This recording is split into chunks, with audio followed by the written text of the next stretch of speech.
The chapter in the Grand Challenges paper for wind farm flow control looks particularly at the synergies of AI with the flow control algorithms and flow control applications that we see in the field. Unfortunately, purely AI-driven algorithms is still not there when it comes to operating the wind farms in the field itself.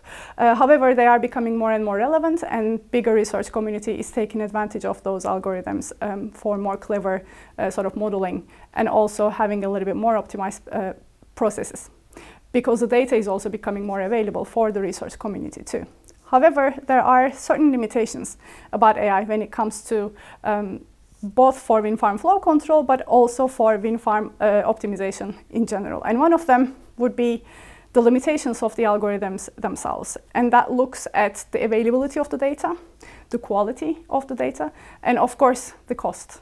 Simply the computational cost, but it also has, of course, environmental implications when you're running this big models and training those big models. Another limitation, of course, having AI in our applications in wind energy is the trust issues. So there is a risk. There is, of course, if you go more and more cyber, more and more digital in your operation, you're also perhaps opening potential risks for cybersecurity. It becomes a bigger concern. So AI also has a little bit of a limitation when it comes to trust.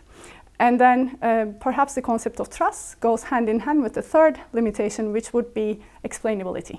We, the engineers, we would really like to see the series of logic that is being taken in our models, in our decision processes.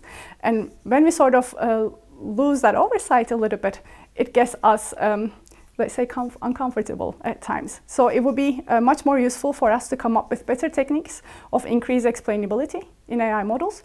And we do believe that it would also increase its use overall, both in research, but also in industry.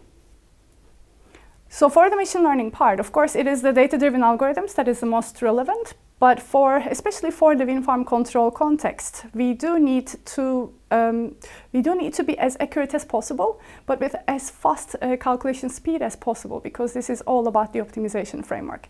So in that regard, machine learning is going to be very helpful for us, both in terms of surrogate modeling, so that is using purely data-driven techniques and perhaps replacing some of the sensors in the machines, which we refer to as virtual sensors.